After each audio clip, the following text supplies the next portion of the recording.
Olá pessoal, aqui é o professor Frank, seu professor de Geografia. Na aula de hoje nós vamos falar sobre densidade demográfica. Densidade demográfica é a ciência que estuda o comportamento das pessoas. Como que as pessoas têm se comportado nos últimos anos? Então, uma das características que o nosso povo tem adotado é a redução da taxa de fecundidade da mulher brasileira. Como assim, professor? Como você explica melhor isso daí?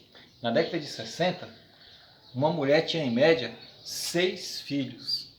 Na década de 80, uma mulher passou a ter em média 4 filhos.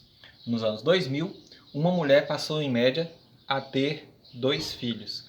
E agora no ano de 2020, uma mulher tem uma média de 1 filho.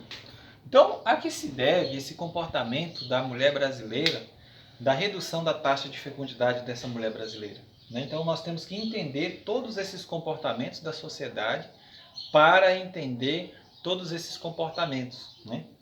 E aí, você precisa compreender o quê? Que a razão principal desse processo aqui foi a entrada da mulher no mercado de trabalho.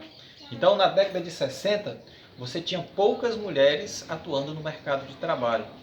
O Brasil era um país rural, o Brasil estava passando de rural para urbano. As mulheres não tinham nenhum direito garantido por lei. E com o processo de migração do campo para a cidade, a mulher também passou a atuar no mercado de trabalho. Então, a mulher atuando no mercado de trabalho, ela passa a ser líder. Ela passa a pensar 2 vezes antes de se casar e passa a chefiar a sua vida.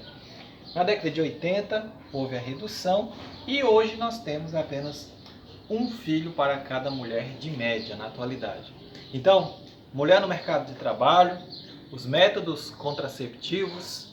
Então, antes a mulher não tinha acesso a um preservativo lá na farmácia. A mulher não tinha essa coragem de estar indo lá todos os dias na farmácia, fazer aquela consulta. Então, hoje já é acessível para que a mulher possa estar fazendo esse controle de natalidade. Outra característica interessante que vale ressaltar são as propagandas, as políticas que o governo tem adotado nos últimos anos. O governo federal percebeu o quê? Que o mês de novembro é o mês que mais nasce brasileiro. Então, quando o governo federal estudou que novembro é o mês que mais nasce brasileiro, ele foi identificar que razão levava essa grande explosão demográfica no mês de novembro. Então, o governo contou 9 meses antes de novembro, caiu fevereiro. Fevereiro é o quê? O carnaval. Então, o governo passou a adotar políticas de incentivo, como, por exemplo, a distribuição de preservativos nos carnavais, propagandas incentivando o sexo seguro e por aí vai.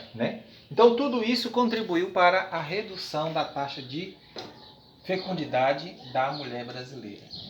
Então, a principal característica foi a entrada da mulher no mercado de trabalho. Nós precisamos entender a população a partir das taxas. Então, existe o crescimento vegetativo, que é a taxa. O crescimento vegetativo é a diferença entre o número que nasce e o número que morre. Vou dar um exemplo para você. Suponhamos que nasce 5 e morre 4, dizemos que esse crescimento foi positivo, porque sobrou uma pessoa a mais. Nasceu 5, mas morreu só 4. Agora, se morrer 5 e nascer só 4, dizemos que o crescimento é negativo. Vou explicar novamente para você. Quando nasce mais do que morre, dizemos que o crescimento é positivo. Agora, quando a população morre mais pessoas do que a quantidade de pessoas que nascem, dizemos que o crescimento vegetativo é negativo. Outra característica que devemos analisar é a taxa de fecundidade. A taxa de natalidade.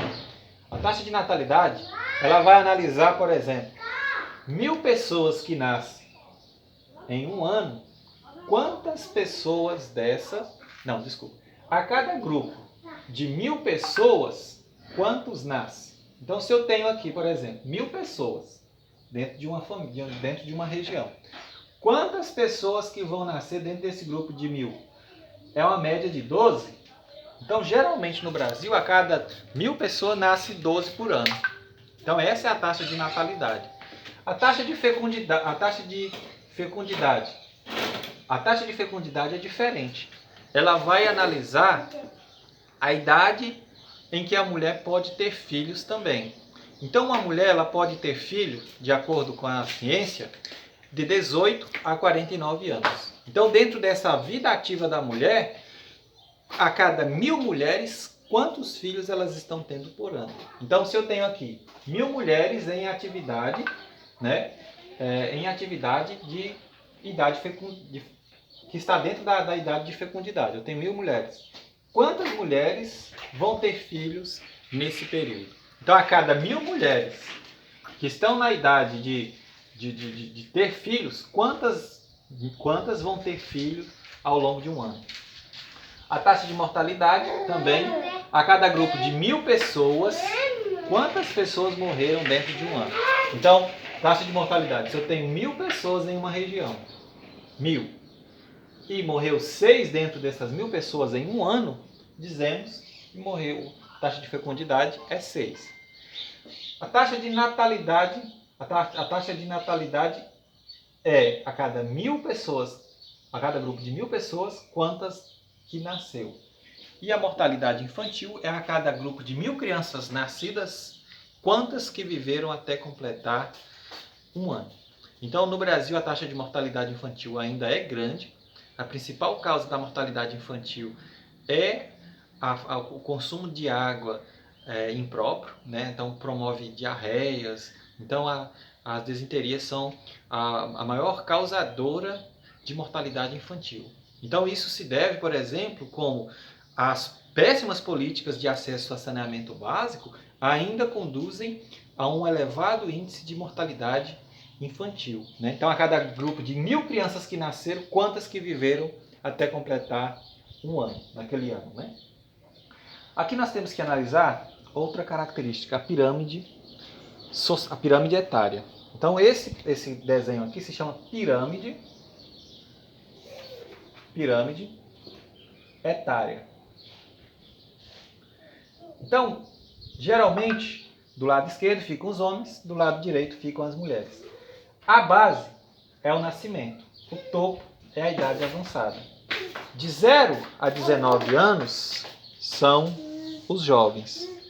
De 20 a 59 são os adultos. De 60 em diante são os idosos.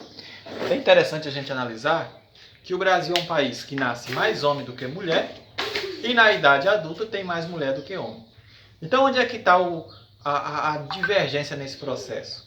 Nasce mais homens do que mulher, só que quando chega nessa casa de 15 anos em diante, de 15 a 30 anos, né?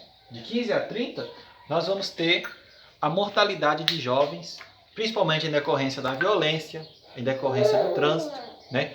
O IBGE estima-se que cerca de 30% dos homens que nascem no Brasil não atingirão sequer os 30 anos de idade. Então você imagina, 30% dos homens que nascem no Brasil não irão atingir nem sequer 30 anos de idade. Então isso se deve graças ao aumento da violência, que atinge principalmente os homens, e os acidentes de trânsito, que também atingem em maioria os homens. Então essa é a pirâmide etária. A base é a quantidade de pessoas que nascem. Então, por exemplo, se aqui nasce 9, né? Então, quantas nascidas tem? Aqui vai ter 2. Então, do lado esquerdo nós temos os homens, do lado direito nós temos as mulheres. Quando a pessoa tem de 0 a 19 é chamado de jovem. De 20 a 59 a pessoa está em idade adulta. De 60 em diante a pessoa está na idade idosa. Aqui nós temos o mapa do Brasil, que apresenta a densidade demográfica do nosso país. A população do Brasil está concentrada principalmente na região sudeste, onde nós temos o estado de São Paulo. O estado de São Paulo sozinho ele tem 20% da população brasileira. Cerca de 40 milhões de pessoas no Brasil vivem no estado de São Paulo. 20% da população do Brasil está em São Paulo. Pessoas que foram atraídas principalmente do Nordeste, atraídas pelas condições de trabalho, né, e fugindo da seca do Nordeste. Então, o litoral, a região sul, o litoral, o sudeste são as áreas com maior concentração populacional. Aqui no centro nós temos Brasília, que hoje já tem cerca de 3 milhões de habitantes. A região centro-oeste e norte apresenta grandes vazios demográficos. Então, nessas regiões nós temos menor concentração de população e nessas áreas a gente chama de vazios demográficos. Aqui onde nós temos maior concentração, nós temos grande densidade demográfica. Quando a gente pega a população do Brasil, hoje nós somos cerca de 212 milhões de habitantes. Então, se nós somos hoje 212 milhões de habitantes, nós temos que analisar o seguinte: desses 212 milhões de habitantes, a maioria vive no litoral, no sudeste e no sul. Todos esses 212 milhões de habitantes são chamados de população absoluta. Absoluto quer dizer que é toda a população. Agora, a população relativa é a população relacionada a cada área. Por exemplo, se eu perguntar a população relativa do estado de Roraima, nós vamos ter aqui uma população relativa baixa, porque nesse estado é o estado que tem a menor população do Brasil. Então, é o estado com menor população, ele vai ter população relativa baixa. Agora, São Paulo vai ter a maior densidade demográfica, porque então, se eu perguntar qual que é a população relativa do estado de São Paulo, nós vamos ter aí, a cada metro quadrado, nós vamos ter aí 2, 3 pessoas, a cada quilômetro nós vamos ter 2, 3 mil pessoas. Então a população relativa do Sudeste é maior do que a população relativa do Norte, Nordeste e Centro-Oeste. Um forte abraço para vocês, espero que vocês tenham entendido a explicação. Ok?